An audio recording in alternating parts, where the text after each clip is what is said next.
So finally, it's time for some good news. We're really thrilled to open the 2024 Columbia Global Freedom of Expression Prize ceremony to celebrate legal decisions and legal services worldwide that strengthen freedom of expression. But before we get started, we're just going to reflect for a moment on some ongoing challenges. Preparing for tonight, I looked back over previous years to get a sense of the trends. In 2014, the leading concerns were violence against journalists, government surveillance, and censorship. Over the next years, those issues continued to escalate. In 2018, a major challenge was the rise of authoritarian leaders, jurisdictional clashes over technology, and increasing restrictions on freedom of expression. Regrettably, we've seen limited progress in these areas. Our co-founder, Agnes Callamard, has long argued that many of these negative trends are the result of the disintegration of the post-World War II rules-based international human rights system. Agnes has written that we cannot respond effectively unless we take stock of these global norms, values, and systems, and what they have achieved. Today's conversations have sought to explore how far we have come over the last decade and identify where we need to focus our efforts going forward. The power of these norms is based on the conviction that they are universal, inalienable, indivisible, and interdependent. In a recent Foreign Affairs article, Agnes wrote, and I quote directly, "The fate of universality resides not in the hands of those who betray it.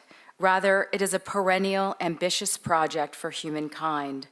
Its power rests, first and foremost, in its continual proclamation and in its persistent defense."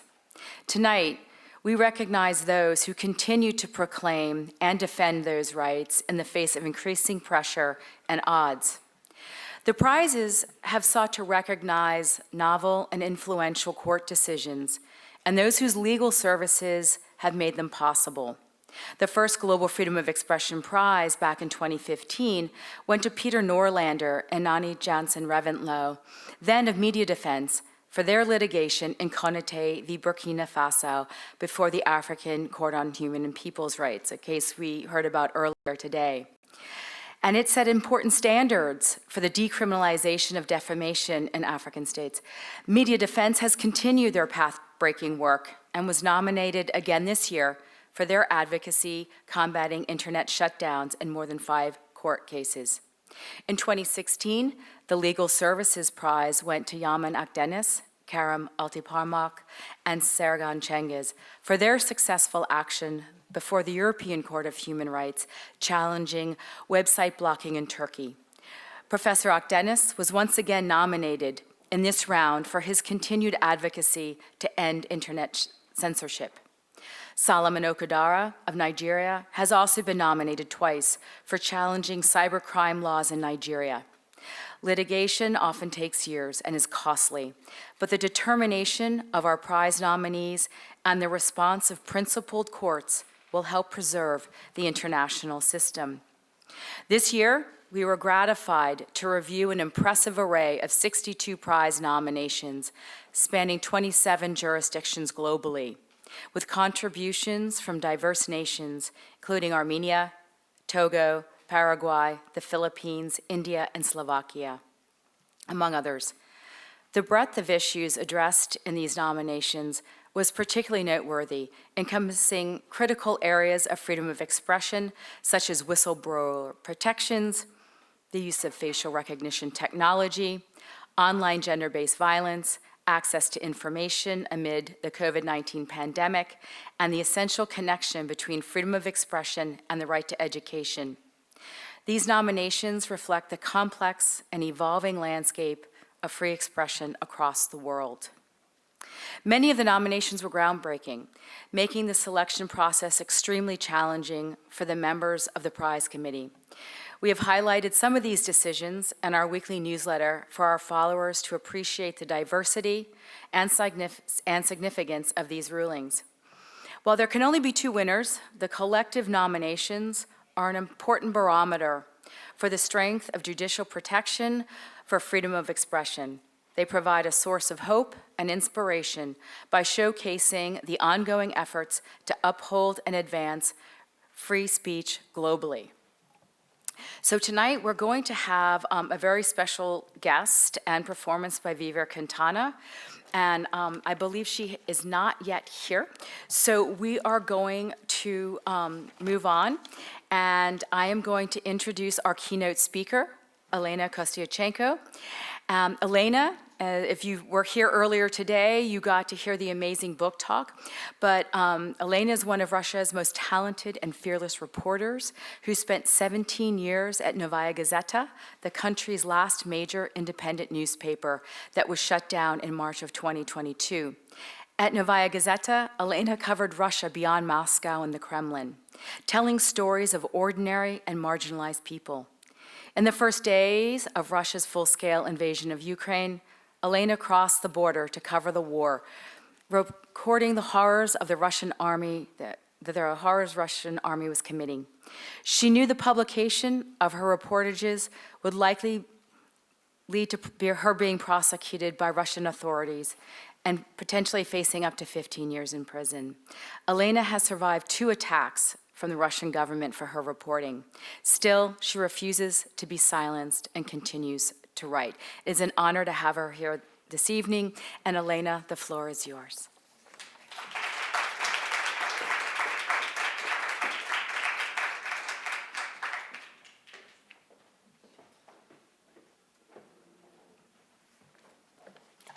Thank you so much.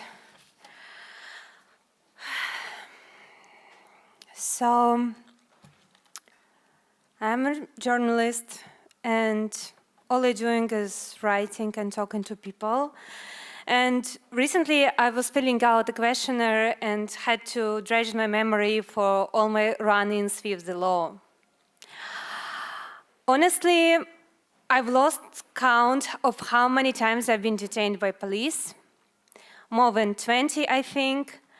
Sometimes it's just meant to be stuck in a cage for an hour, but I had policemen spit at me, beat me up on the occasion, and once showed me down a flight of stairs. One time they turned some ligaments in my neck, and that was a miracle that I escaped being paralyzed. From the police cell, I'd go straight to court. Every time, except a single one, I ended up being convicted. I remember the judge who ruled that my work did not constitute a crime and exonerated me. He served in a small town called Khimki. There, all the power rested in the hands of few corrupt who committed crimes against the town's citizens. I was investigating those crimes. My work displeased Khimki's rulers, who thought they had control on the municipal court, but this judge chose to let me go. My freedom was his choice. I am so lucky to be able to speak here, and especially now. On April 18, more than 100 Columbia University students and staff members were arrested during a peaceful protest. It was the university president, Nimat Minouche Shafik, who called the police. If I studied or worked there, I would stand beside the protesting students now. Not because I agree with their opinion, but because I know what happens when you don't defend another's opinion. The day after, you yourself won't be able to speak up. Our rights are not a given, they are a process. They change every day. Decisions we make today will govern our lives tomorrow. No one should be detained for protesting peacefully. No one should be detained for their opinion. If we cross this line, we find it very difficult to repair. The price could be many human lives. It isn't a question of who is wrong and who is right. It isn't a question on what is happening between Palestine and Israel and whose pain is the greater. Repression is never the answer. Repressions are born of fear. Fear makes things that have not had happen real. You feel the danger growing close. It seems that it's all right to compromise a bit, to quieten your principles, if only in exceptional circumstances. Yet, when we compromise our principles, trampling human rights, we are the ones creating exceptional circumstances. The history of my country is clear on this. Then, in 1993, the democratically elected president, Boris Yeltsin, attempted to dissolve the communist parliament in contravention of constitution and then fired on the parliament from tanks. Many supported his actions. They were afraid of a resurgence of Soviet Union with its repression, censorship, violence, war, unfair election. Yeltsin handed power to Putin, and violence toward political opponents became the norm. We have no parliament now, no freedom of speech, no election. We have war, repression, censorship. The compromise led us straight to what we feared. 6 of my colleagues of Novaya Gazeta were murdered. The newspaper itself lost its license. It carries on, but illegally. Most of its staff are in exile. I lost my home too. When you invite police to your campus, you open the door into another reality. To shut this door again requires huge, long-term effort. Perhaps the effort of the next generation too, the one you were trying to protect. Freedom of expression is a fragile thing. Freedom of expression requires vigilant protecting. Freedom of expression demands faith in people, and that's the hardest part. It's hard to speak when you are hurting. It's even harder to listen. It's so hard to really listen rather than just wait for your turn to make your argument. But conversation is the only thing that can keep the peace and stop the war. Freedom of expression is a thing beyond price. Please don't underestimate it, exchanging for a silence in the campus. Thank you so much.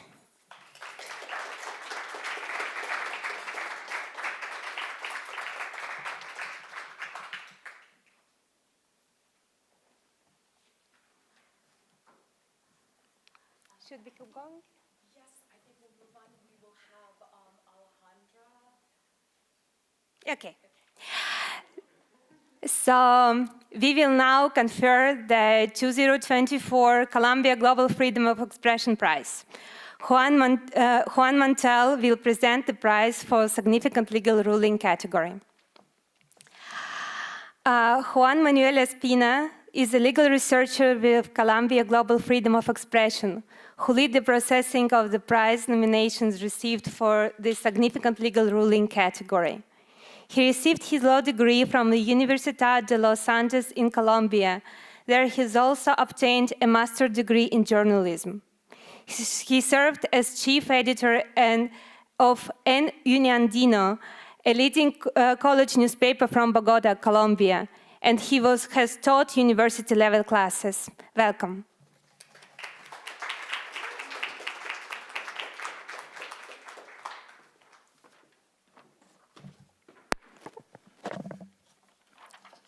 Thank you very much, Elena, for your introduction. Good afternoon. On behalf of the selection committee, it is my great pleasure to present the Columbia Freedom of Expression Prize 2024 in the category of Best Legal Ruling. This year's prize recipient is the High Court of South Africa, Johannesburg, for the Massetti Management Services and another versus amaBhugane Center for Investigative Journalism and Others ruling. In this groundbreaking decision, the High Court of South Africa issued a judgment that advances legal norms on freedom of expression in a way that fosters democracy and the rule of law.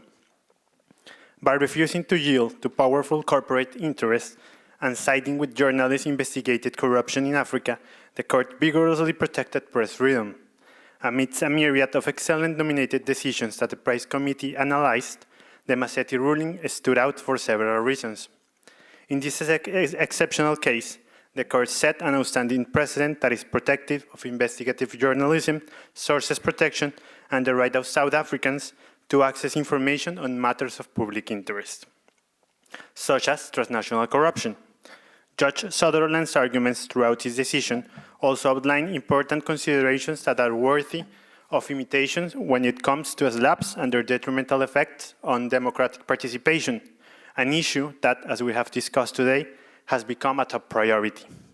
With rigor and courageousness, the court judgment extended protection to the South African media outlet amaBhugane Center for Investigative Journalism, from baleful attempts to abuse the judicial system. In doing so, the court also provided an essential backing to journalists and sources around the world, recognizing their vital work for strengthening civic participation in democratic societies.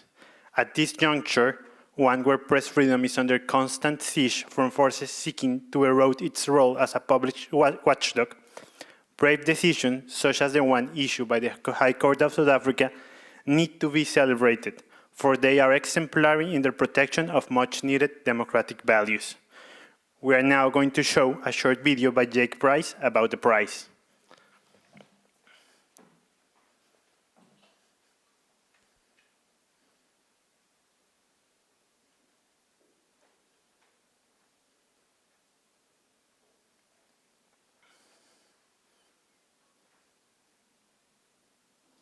On July 3, 2023, the South African High Court handed down a landmark judgment.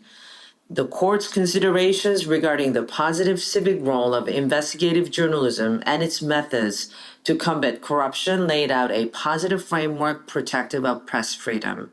Despite the fact that 1996 Constitution protects press freedom, being an investigative journalist in South Africa is not an easy task. It's a privilege and a curse. It's a privilege because we have a democracy, we have legal protection, but it's a curse because there's a lot wrong. The country is virtually broken. I would say daunting, because there are so few of us and so much work to be done. I would say it's inspiring and necessary. And inspiring because I know firsthand the risks that journalists face. The work that investigative journalists do is sometimes what feels like it's the only thing holding the country together. In February 2023, the amaBhugane Center for Investigative Journalism published 3 articles critical of the business activities of the Moti Group in Zimbabwe and South Africa. Some of the claims were based on information provided by an anonymous whistleblower. The Moti Group used legal actions, including obtaining an order requiring that the amaBhugane return any digital documents obtained by an internal leak. This was a case about source protection, and it was a case about the right to make use of leaks. It was also a SLAP case, in the sense that the protagonist who we were writing about used both the courts and, in fact, social media to launch a concerted campaign against us.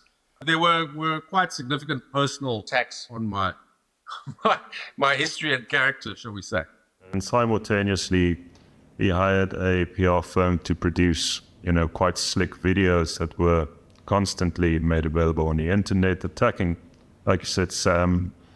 And then there was the sort of use of some of his supporters to also start attacking us on social media and broadly by issuing press statements criticizing the work that we were doing. And then the final prong was the legal prong. And that also sort of came about with a threat of potential criminal action against us, and then obviously the civil action that did get followed through. amaBhugane brought an urgent motion for reconsideration. Thus, the question before the High Court was posed whether it is intrinsically unlawful for journalists to receive, retain, and preserve leaked information and to publish it in the public interest. We have legislation that gives effect to the right to access information, and we have a very strong judiciary that steps in when perhaps those laws aren't given effect to or aren't implemented properly. The legal framework is strong. The respect for that legal framework diminishing, I think, from a number of quarters, both from government and from other players. It was not certain what the court would decide. The court decision was clear. The court established a precedent highlighting the danger of private companies bringing extensive litigation against media outlets and stressed that the courts cannot tolerate abuse of process. The court also emphasized the importance of maintaining sources' confidentiality and that the rights to privacy can be limited when publication of private information is in the public interest. We have the right to privacy as well as the right to freedom of expression. And this was a big test, potentially, of the balance between those two. We have the right to privacy as well as the right to freedom of expression. And this was a big test, potentially, of the balance between those two. And the judgment came down very clearly, and quite succinctly and unarguably on the right of the media to penetrate some of that veil in the public interest. This decision is exceptional because it advances freedom of expression on multiple levels. Firstly, it identifies the litigation against amaBhugane as an abuse of process and introduces criteria for understanding SLAPs. Additionally, it emphasizes safeguarding anonymous sources crucial to investigative journalism and highlights the significance of protecting whistleblowers. Finally, the departure from precedent regarding corporate confidentiality enhances press freedom, particularly in matters of public interest. What was really important about this judgment was that it was taking that strong jurisprudential tradition of protection of the media and applying it to the realities of a very online and technological world that we as journalists are operating in. I think also there's an element of exceptionality in that it counted what was an exceptional attempt on his part to essentially criminalize leaks, to say that the leaking of information is criminal, or the use of the information from the leak is criminal, which is obviously a devastating notion for journalism everywhere in the world. It was certainly a great relief when it happened, I think it does strengthen our hand. But I think the way in which it also confirmed the protection of whistleblowers and the right to protect their anonymity where appropriate. That's important for some of these struggles going forward.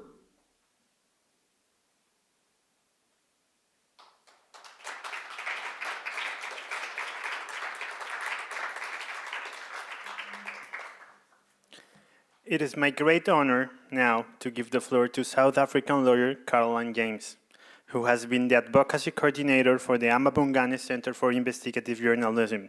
Thank you very much for being here, Caroline.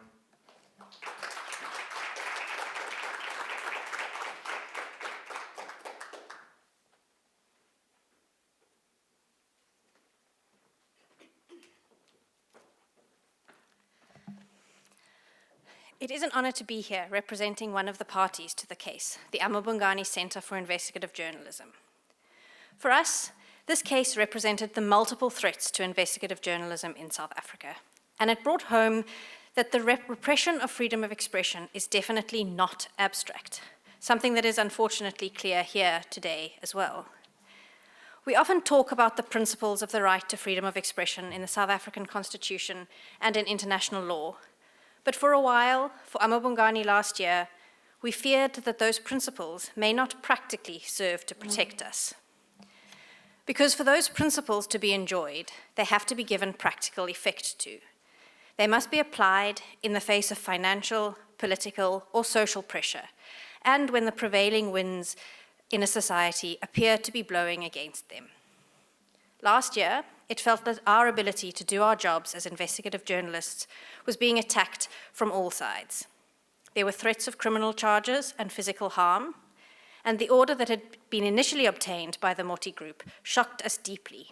Here, in democratic South Africa, a court had ordered journalists to reveal sources and gagged them from publishing stories critical of a powerful and rich businessman. amaBhugane journalists have faced many challenges in their history, not least the risks associated with exposing the state capture corruption of our previous president, Jacob Zuma. But last year marked a new stage in the fight for investigative journalism in South Africa. The case came at a time when colleagues in other media houses were facing similar but distinct challenges. One journalist was facing a private criminal prosecution brought by Zuma, and a news website was fighting an interdict application brought by businessmen unhappy at a term used to describe them amid vague threats of defamation. This trilogy of cases served to highlight the myriad threats and the necessary, but in some ways unfortunate, reliance on the judiciary for journalists' protection. But one of the most notable features about the amaBhugane judgment is how Judge Sutherland actively applied the constitutional principles protecting media freedom. He did not technically have to discuss freedom of expression at all.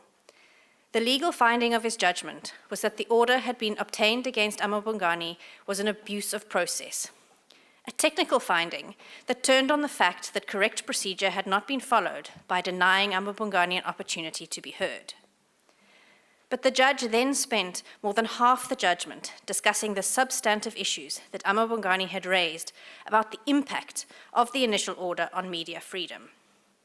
Had he stopped at the procedural aspect, the surface level effect may have been the same. The initial order would have been overturned, and amaBhugane would have been able to resume publishing. But that would not have enhanced protection for media freedom on a far greater level in South Africa. This can be seen in the fact that the judge in one of the other contemporaneous cases referred directly to the amaBhugane case.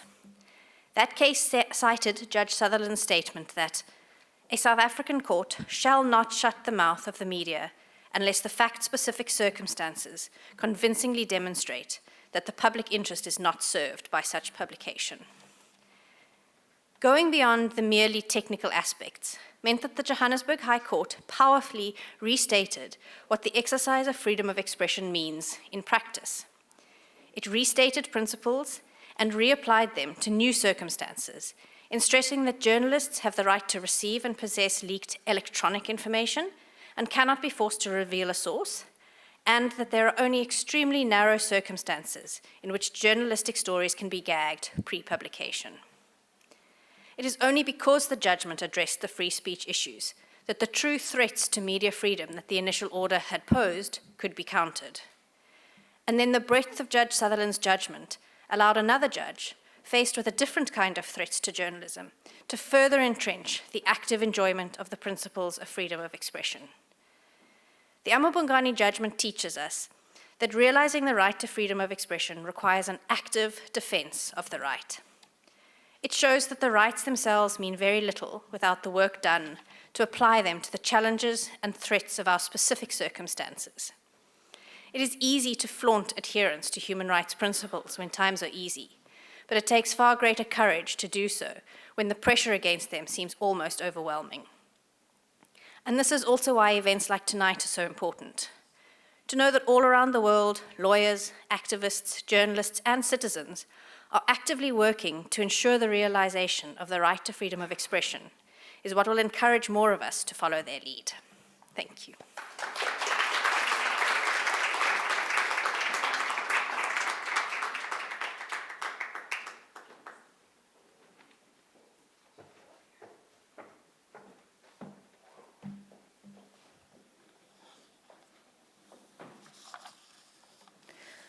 Good afternoon, everyone. I have the honor to present Vivir Quintana.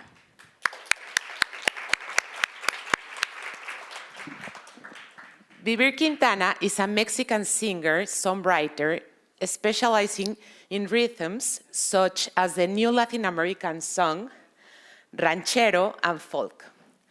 Composer, normalista, and women's rights activist, Vivir is considered one of the most powerful voices of the continent, thanks to her extensive musical work, which highlights Canción, sin miedo, a song that has been covered and translated in many parts of the world, given its vital theme, denouncing systematic violence against women.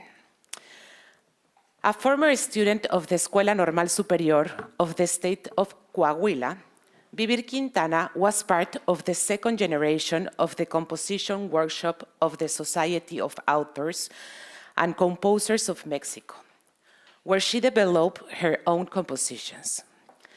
In addition, she has been awarded the Maria Greber Scholarship, beneficiary of the Stimulus for Artistic Creation, winner of the Fonca Scholarship for Young Creators, and winner of the Éxito Sociedad de Autores y Compositores de México 2021 award in the category of Best Independent Song. She was named by Forbes magazine as one of the most creative people in Mexico. She has shared the stage with artists such as Mon Laferte, André Echeverry, El Palomar, Paz Kurt, Manuel García, Aterciopelados, La Marisol, Rubén Albarrán, Leticia Servín, Torreblanca, Carmen Ruiz, entre otros. Vivir has also ventured into film, making music for films such as La Boda de la Abuela, Noche de Fuego, Amalia en Otoño, Las Tres Muertes de Marisela Escobedo, and Somos Fuego, where she acted as narrator. She is currently promoting her latest album, the first to be released by Universal Music Mexico. As part of his work, she recently released her new single, Corazón de Ave.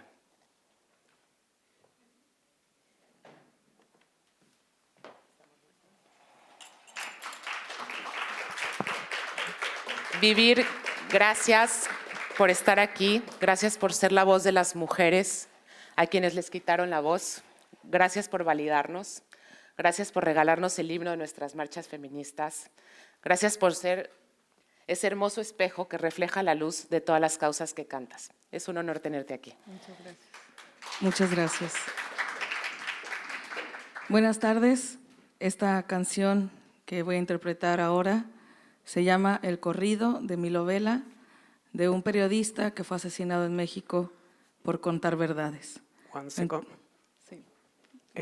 Good evening. This song is about a journalist who was killed in Mexico. Y yo creo firmemente en la libertad de expresión, creo firmemente en la verdad y creo firmemente en la justicia. I firmly believe in freedom of expression. I firmly believe in freedom. I firmly believe in truth. El corrido de mi novela. El corrido de mil ovejas is the name of the song. Okay.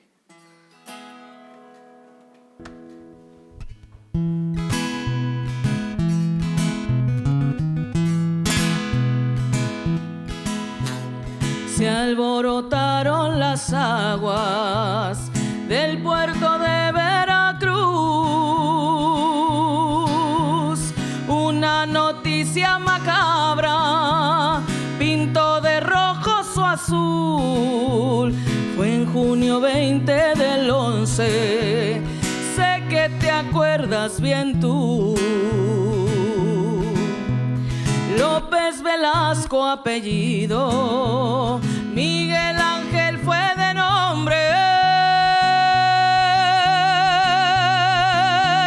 De aquel gran comunicante que se marchó con honores, porque su vida arrancaron junto a dos de sus amores.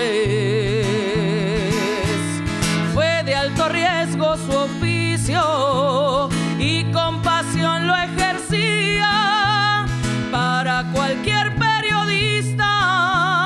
Qué peligrosa es la vida cuando se dicen verdades. Se esconde la policía. Fue de alto riesgo su oficio y con pasión lo ejercía. Para cualquier periodista, ay, qué jodida es la vida cuando se dicen verdades.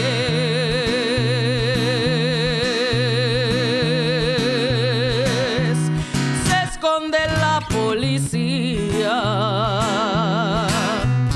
sigue la pluma encendida de Milo, Gabo y Yolanda. A la verdad no se mata, aunque le quiten palabras. ¿Dónde estará la justicia cuando atraviesan las balas? Hay llamas que no se apagan, aunque las quieran callar.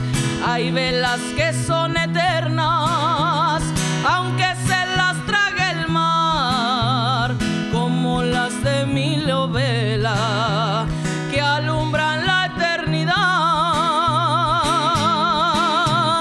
Hay llamas que no se apagan, aunque las quieran callar.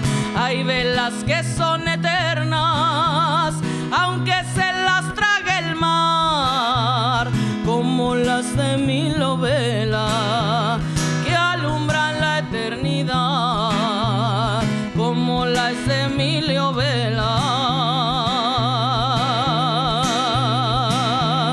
que siempre dicen verdad.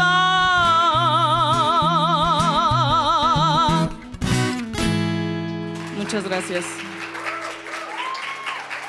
Ahorita regreso otra vez.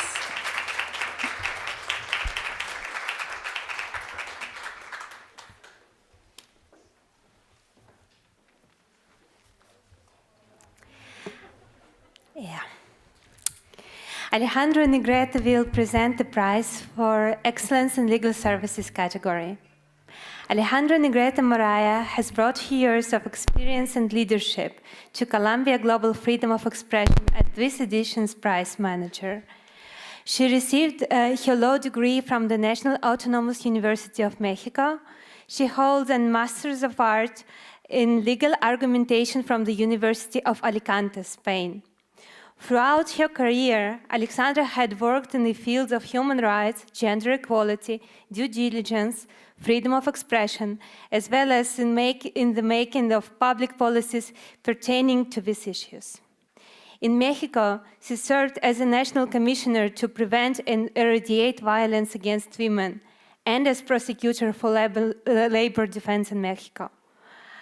Also, she had served as an advisor on human rights for the presidency office in the Mexican Supreme Court of Justice, and as a human rights specialist for the Office of the Special Rapporteur for Freedom of Expression at the Inter-American Commission of Human Rights, the Inter-American Court of Human Rights, and the Inter-American Commission of Women.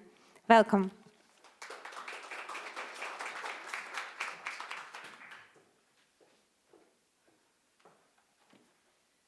Thank you very much, Elena. I will speak simultaneously both in English and Spanish, hoping that our message arrives to the Spanish speakers who are in Guatemala. Good afternoon, everyone. Thank you for joining us today as the 2024 Global Freedom of Expression Awards. In an international context in which authoritarianism is on the rise, single views are favored, and dogmas and alternative truths give way to polarization and intolerance, freedom of expression must be vindicated as the way to build more open and democratic societies. That is what this award is about, recognizing the best achievements and progress in this area and reminding us that when freedom of expression is limited, democracy regresses. As coordinator of this edition of the awards, I have the honor of presenting the award in the Excellence in Legal Services category. Como coordinadora de esta edición de los premios, tengo el honor de presentar el premio a la categoría de Excelencia en Servicios Legales. Este premio busca reconocer los mejores logros y avances en materia de libertad de expresión, La defensa y la sentencia obtenida en el caso Pueblos Indígenas Maya Cachiquel contra Guatemala ha permitido avanzar en el reconocimiento y ejercicio de los derechos de los pueblos indígenas a la libertad de expresión, quienes son la principal riqueza cultural en el mundo. La historia de nuestros pueblos indígenas no puede seguir siendo una de marginación y resistencia, sino una de igualdad, derechos y progreso. El trabajo de nuestros galardonados es un enorme paso en este sentido. After an exhaustive review of the nominations in this category, the selection committee decided to award this recognition to 4 lawyers who have done an extraordinary work in proceedings before the Inter-American Court on Human Rights, which culminate in a landmark judgment from the Inter-American Court in October 2021. They are, nuestros galardonados son Adriana Sanún and Cristian Otzin, de la Asociación de Abogados Mayas de Guatemala.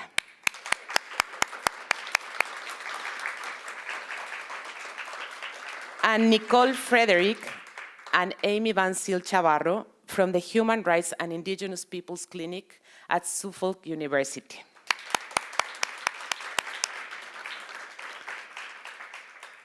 Este equipo de profesionales logró que la Corte Interamericana fallara a favor del pueblo indígena Maya Cachiquel y otros pueblos mayas en Guatemala. Mediante esta decisión, la Corte amplió los estándares interamericanos de libertad de expresión al reconocer que el marco regulatorio vigente en el Estado de Guatemala era violatorio de la Convención Americana de Derechos Humanos por considerar que su regulación en materia de asignación de frecuencias radioeléctricas era discriminatoria contra los pueblos indígenas. Based on regional and international standards on freedom of expression in their application, this team of lawyers highlight how this violation of freedom of expression obstructs the ideals of pluralism, democracy, and equality, and how the exercise of freedom of expression was particularly linked to the right to culture, which is fundamental for the survival of indigenous peoples. The solid legal arguments and general theory of the case that they were be able to construct were reflect in the landmark judgment of the Inter-American Court, whose impact is transformative for the entire region. We will see a video about the amazing work of our winners.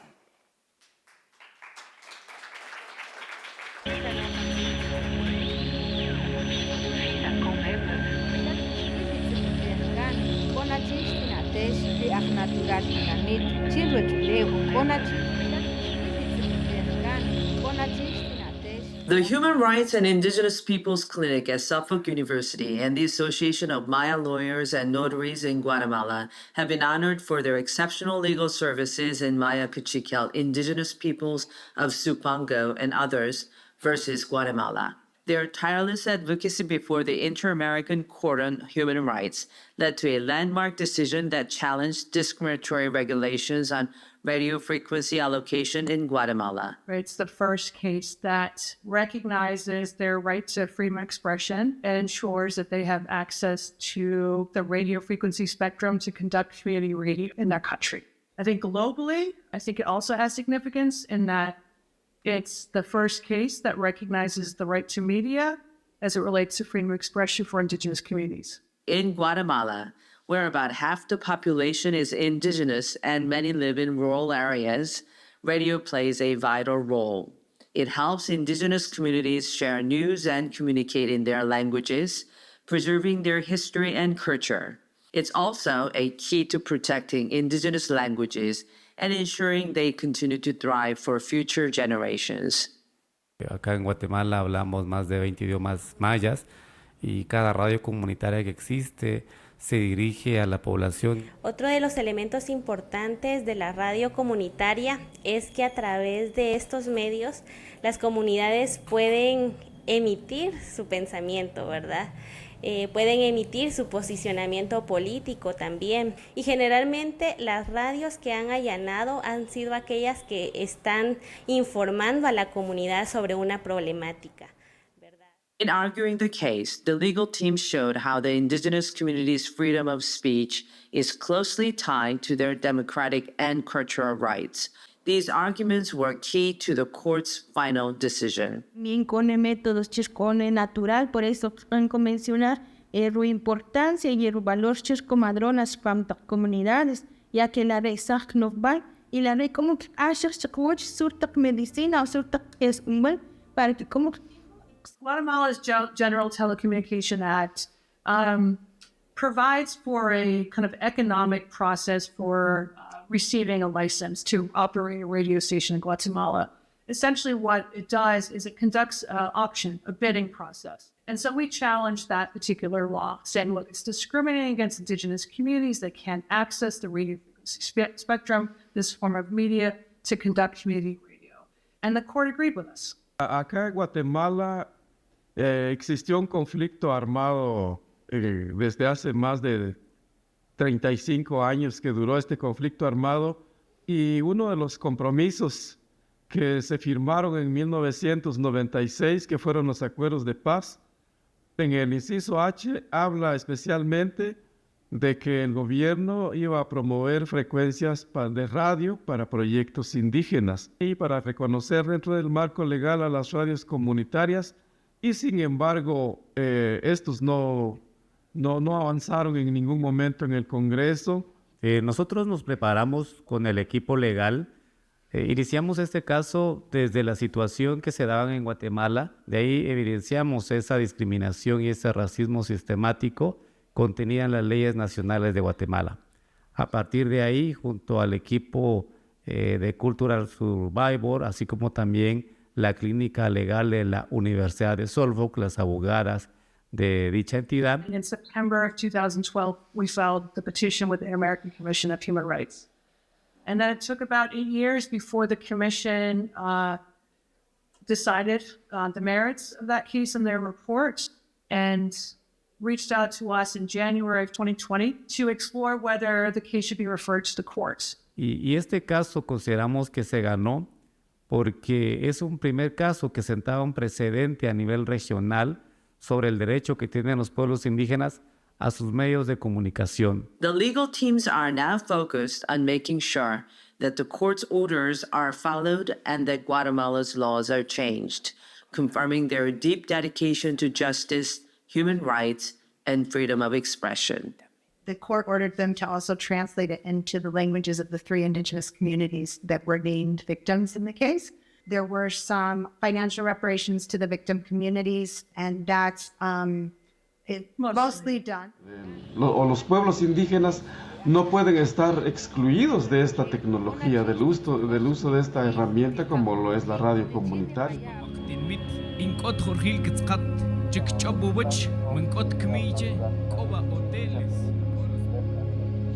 Es un medio donde podemos expresarnos las mujeres. Es un medio donde se da a conocer nuestro idioma materno, nuestros valores culturales, nuestra identidad, y también aprendemos sobre nuestros derechos.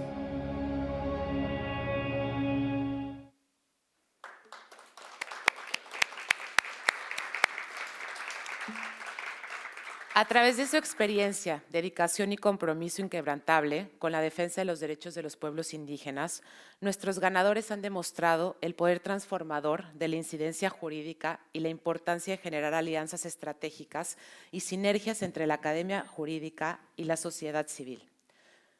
Their persevering work serves as an inspiration to us all, reminding us of the profound impact that community and territorial advocacy has in advancing social justice and human rights. Para las personas de la comunidad, de las comunidades mayas que nos están viendo, queremos decirles: Nahako Mahari Hebel Isamag Rix Niyararu Kikri Tinamit o Villayala. Por favor, nuestras ganadoras pueden pasar, tienen la palabra.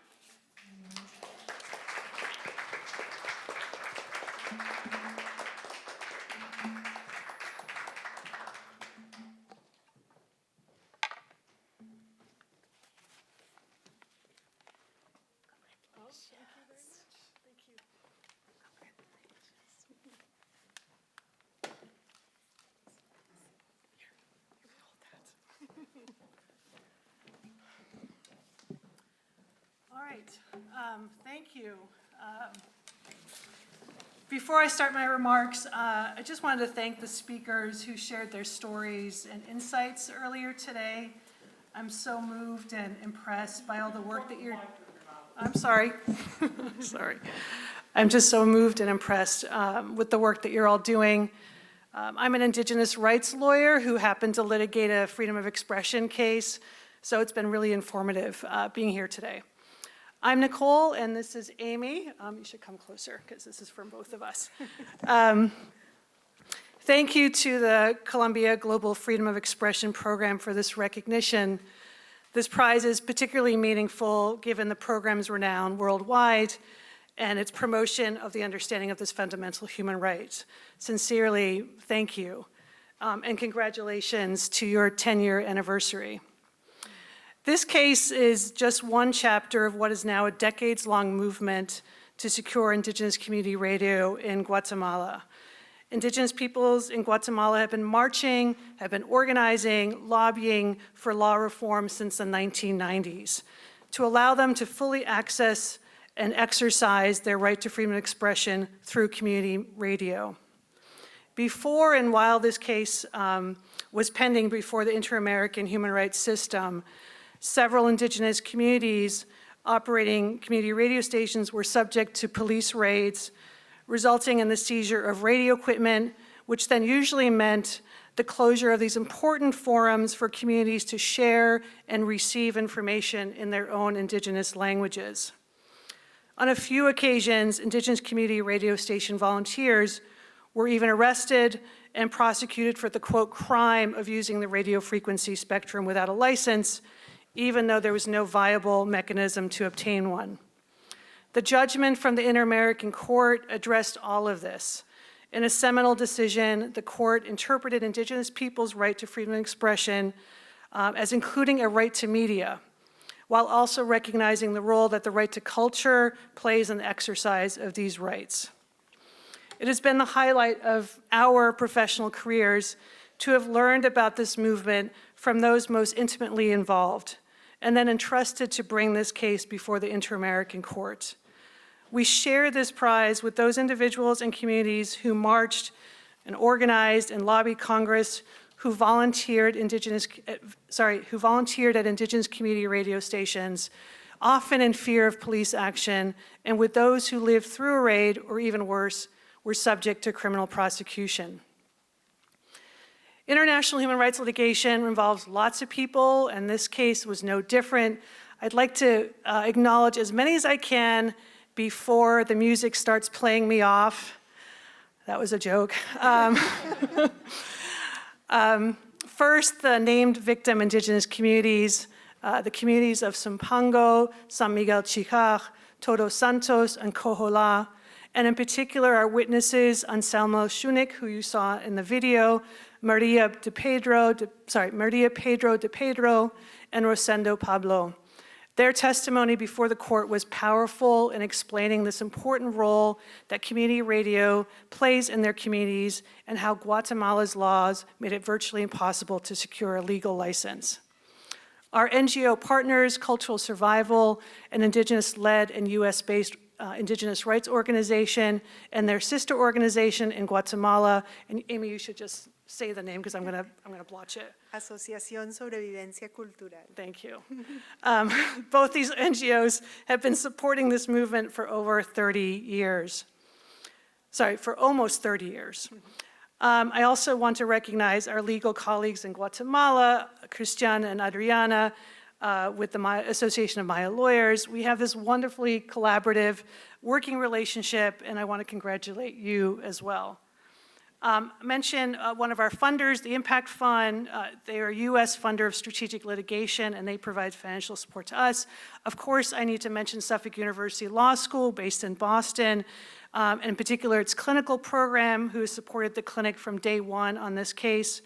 I also want to make note of our experts, our legal experts in this case. One of them was the UN Special Rapporteur on the Rights of Indigenous Peoples, Francisco Cali, who testified before the court, and Suffolk University Law Professor Laurie Graham. The court relied both on their testimonies in its decision.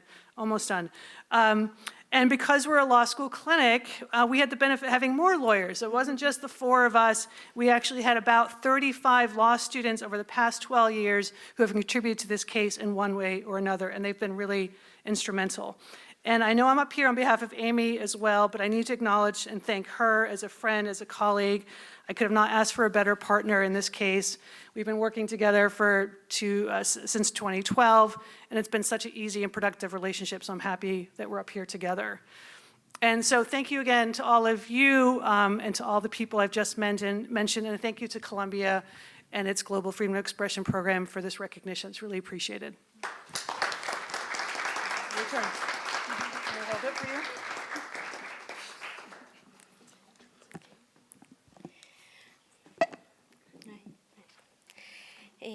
En nombre de la Asociación de Abogados y Notarios Mayas de Guatemala, así como de mi colega Cristian Otzin, me permito agradecer el reconocimiento que nos han otorgado el día de hoy en la categoría de excelencia en servicios legales. On behalf of the Association of Mayan Lawyers and Notaries of Guatemala, as well as my colleague Christian Austin, I would like to thank you for the recognition that we have received today in the category of Excellence in Legal Service. Lo cual representa un reconocimiento al trabajo de acompañamiento jurídico que como Asociación de Abogados Mayas hemos brindado durante estos años a la lucha incansable de los pueblos indígenas en Guatemala y especialmente al movimiento de radios comunitarias indígenas.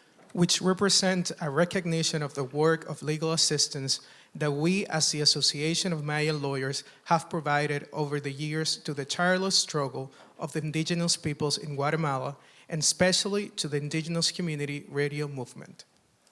Este premio es significativo no solo para nuestro trabajo, sino porque los logros obtenidos en la sentencia emitida por la Corte Interamericana de Derechos Humanos en el caso Pueblos Indígenas Maya Cachiquel Zumpango y otros versus Guatemala no hubiera sido posible sin la lucha incansable que los pueblos indígenas en Guatemala han tenido por más de 2 décadas. This award is significant not only for our work, but also because the achievements obtained in the judgment issued by the Inter-American Court of Human Rights in the case of Pueblos Indígenas Maya Cachiquel de Zumpango y otros versus Guatemala will not have been possible without the tireless struggle that the indigenous peoples in Guatemala have had for more than 2 decades. En donde los pueblos indígenas han demandado al Estado de Guatemala el reconocimiento y el respeto al derecho de libertad de expresión para los pueblos indígenas, derecho que no solo se encuentra contenido en los instrumentos internacionales de derechos humanos, sino que también forman parte de los compromisos del Estado desde la firma de los acuerdos de paz en Guatemala.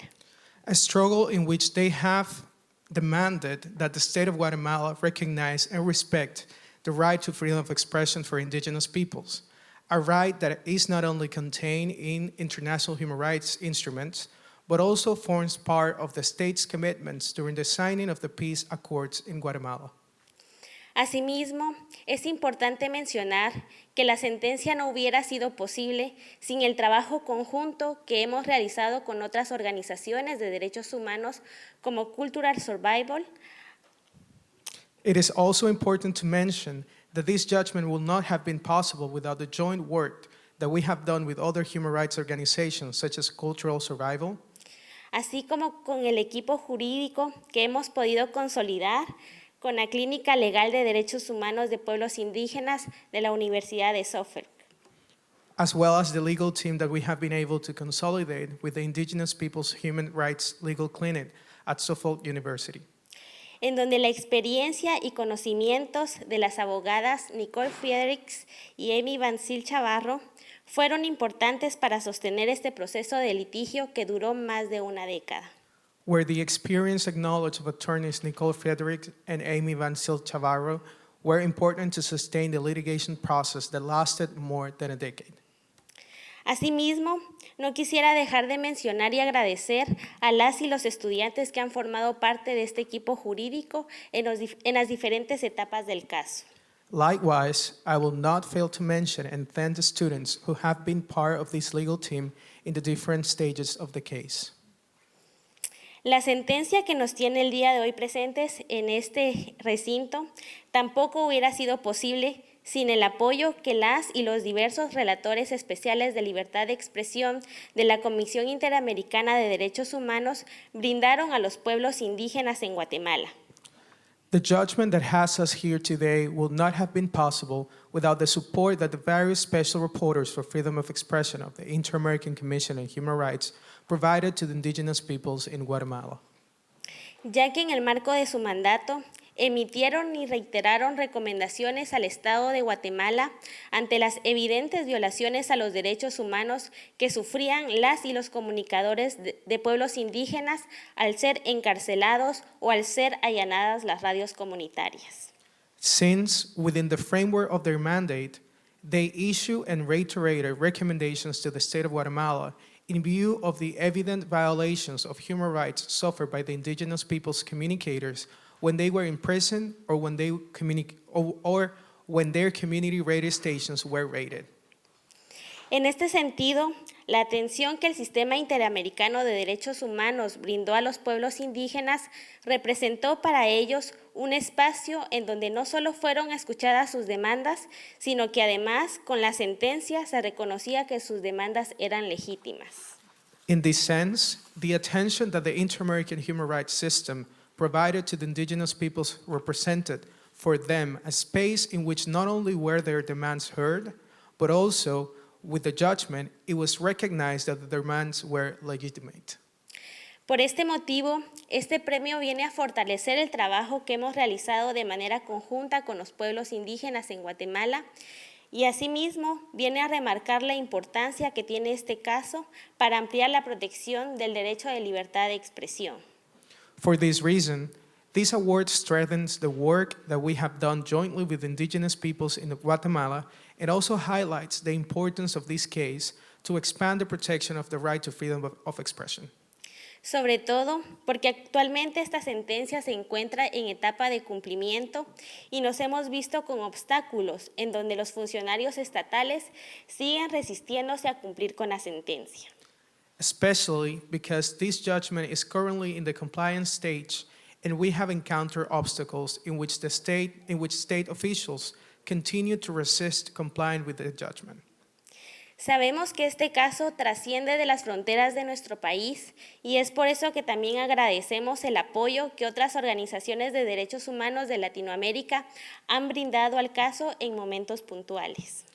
We know that this case transcends the borders of our country and that is why we are also grateful for the support that other human rights organizations in Latin America have given to the case at specific moments. No quisiera dejar de agradecer a las 4 comunidades víctimas, el pueblo maya cachiquel de Zumpango, pueblo mayamam de Todos Santos Cuchumatán, pueblo mayamam de Cajolá y al pueblo maya achí de San Miguel Chicaj por permitirnos acompañarles en este camino de búsqueda de justicia. I would like to thank the 4 victim communities, the Maya Cachiquel people of Zumpango, the Mayaman people of Todos Santos Cuchumatán, the Mayaman people of Cajola, and the Mayan Achi people of San Miguel Chica for allowing us to accompany them on this path of seeking justice. Asimismo, reconocer que existen otras comunidades y pueblos indígenas quienes también han formado parte de este proceso y a quienes también agradecemos la confianza que han depositado en nosotros. Likewise, we would like to recognize that there are other communities and indigenous peoples who have also been part of this process and to whom we also thank for the trust they have placed in us. Por último, agradecemos a esta iniciativa por premiar los esfuerzos que diversas organizaciones de derechos humanos, abogadas y abogados, así como comunidades y pueblos indígenas han realizado para la defensa y promoción de un derecho tan importante como lo es la libertad de expresión.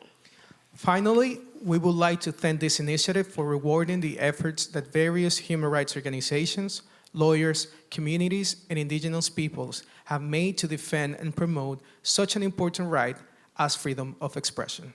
Gracias. Thank you.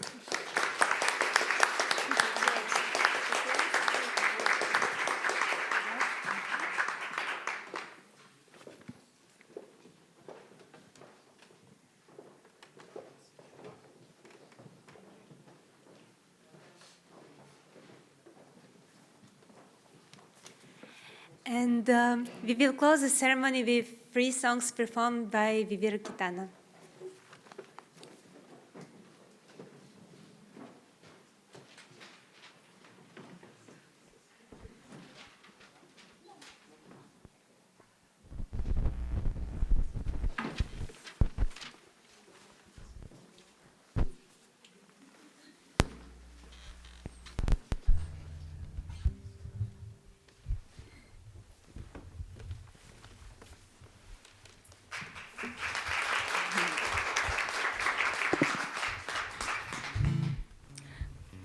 Bueno, esta primera canción se llama Sorora.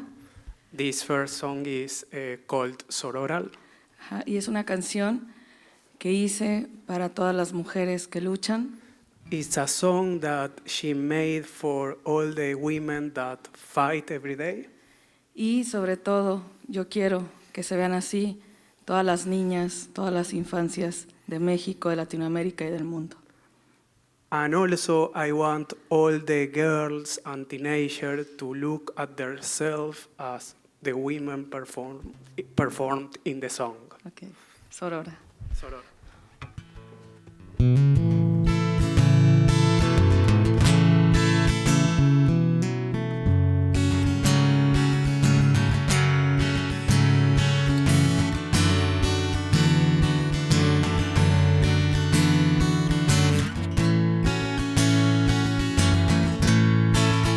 Yo te quiero eterna,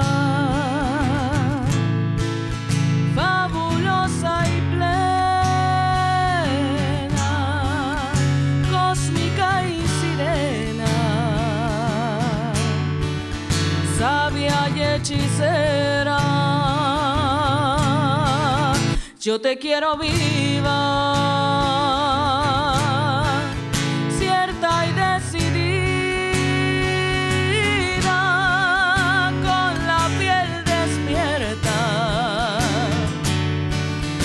amando a quien quieras, con tus manos libres, con tu cuerpo tuyo, con tu voz sonora, con tus piezas juntas, con tu mar en calma, con tu luz Sorora. Mírate que eres razón y causa, si estás tú nos crecen más las alas, no vas sola. Vamos todas.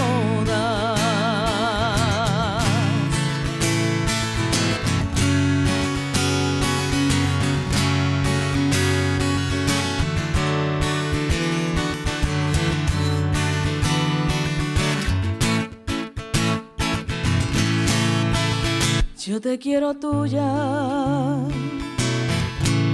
imaginante y tuya, siendo quien tú quieras, siendo tu bandera, con tus manos libres, con tu cuerpo tuyo, con tu voz sonora, con tus piezas juntas, con tu mar en calma, con tu luz Sorora.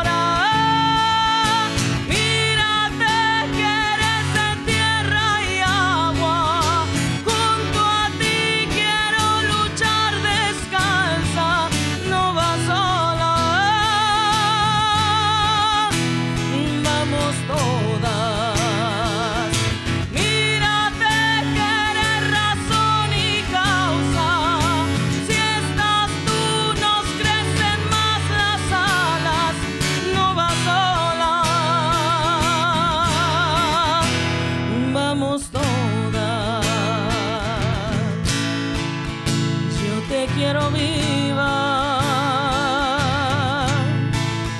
yo te quiero viva, yo te quiero viva.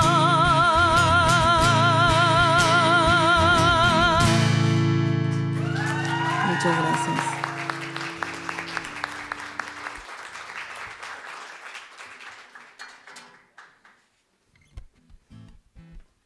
Sorry, one comment. In that screen you can see the lyrics in English. Bueno, y la siguiente canción es muy importante para mí porque es dedicada sobre todo para los estudiantes que buscan la verdad. This song is very important for me because it's dedicated for all the students who are following the truth. Y también para todas las personas, para hombres y mujeres que defienden derechos humanos alrededor de todo el mundo. And also for all people, women and men that fight for human rights every day in every corner of the world. ¿Quién cuida al pueblo? Who cares for the people?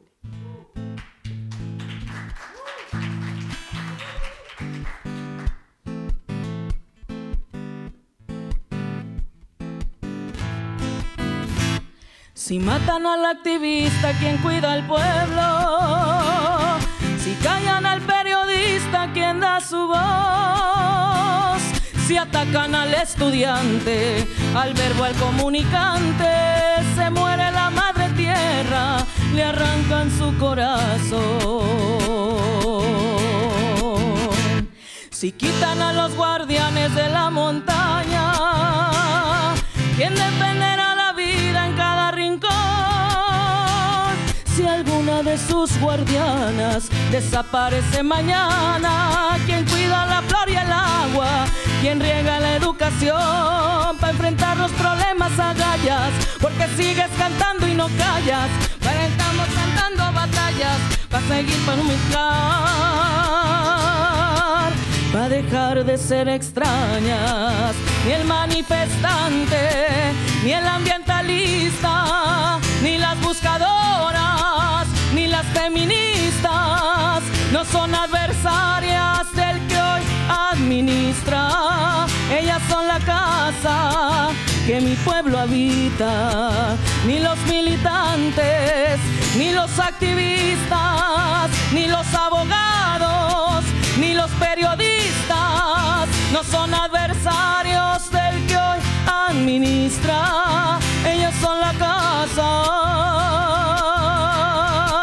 que mi pueblo habita.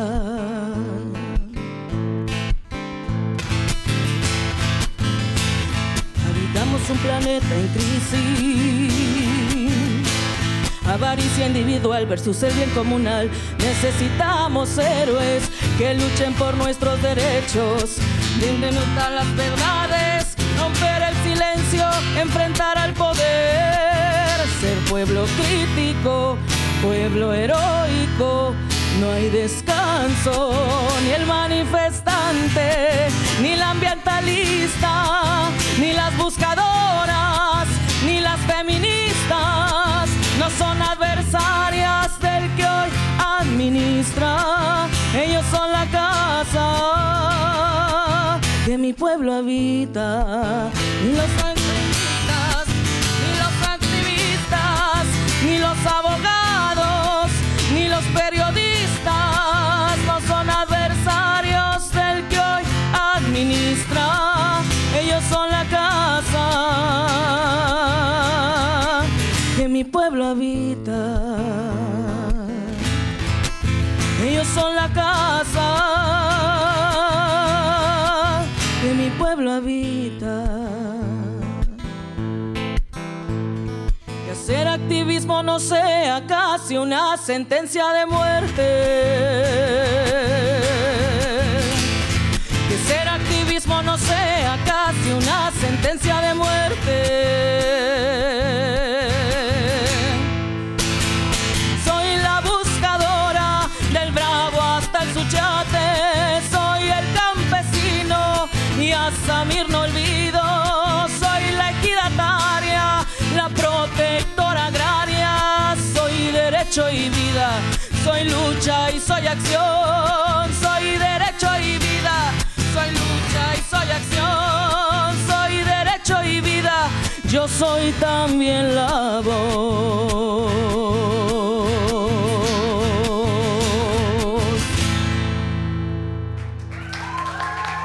Gracias.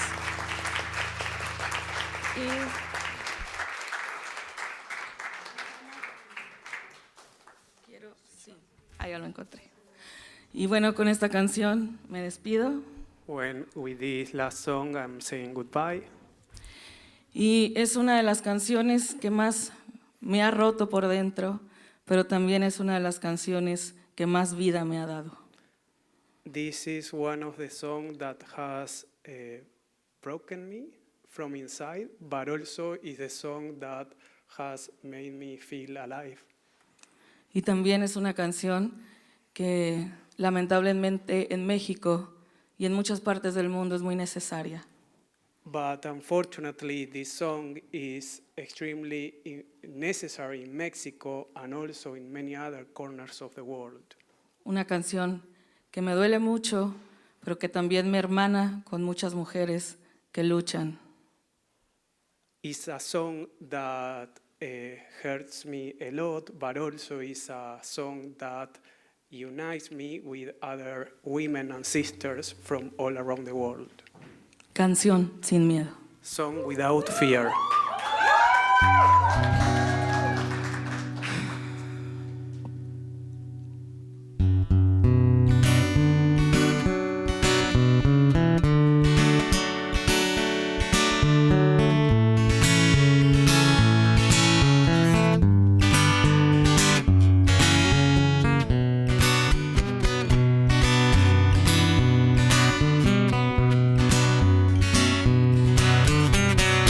Que tiemble el Estado, los cielos, las calles, que teman los jueces y los judiciales.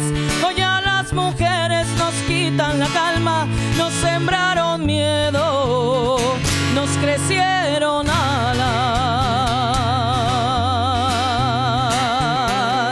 A cada minuto de cada semana nos roban amigas, nos matan hermanas, destrozan sus cuerpos, las desaparecen. No olvides sus nombres, por favor, señor presidente. Por todas las compas marchando en Reforma, por todas las morras peleando en Sonora, por las comandantas luchando por Chiapas, por todas las madres buscando en Tijuana. Cantamos sin miedo, pedimos justicia, gritamos por cada desaparecida. Que retumbe fuerte, nos queremos vivas, que caiga con fuerza el feminicida. Yo todo lo incendio, yo todo lo rompo. Si un día algún fulano te apaga los ojos, ya nada me calla, ya todo me sobra. Si tocan a una, respondemos todas. Soy Claudia, soy Esther y soy Teresa. Soy Ingrid, soy Fabiola y soy Valeria. Soy la niña que subiste por la fuerza. Soy la madre que ahora llora por sus muertas. Y soy esta que te hará pagar las cuentas. ¡Justicia! Por todas las compas marchando en Reforma, por todas las morras peleando en Sonora, por las comandantas luchando por Chiapas, por todas las madres buscando en Tijuana. Cantamos sin miedo, pedimos justicia, gritamos por cada desaparecida. Que retumbe fuerte, nos queremos vivas, que caiga con fuerza el feminicida. Que caiga con fuerza el feminicida.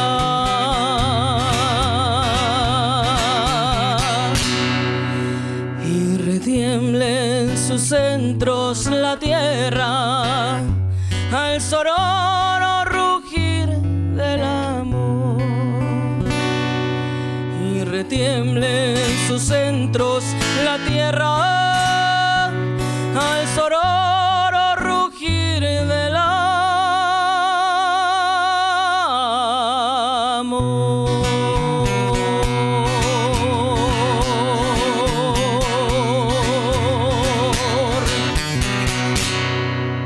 Muchas gracias. Gracias. Muchas gracias.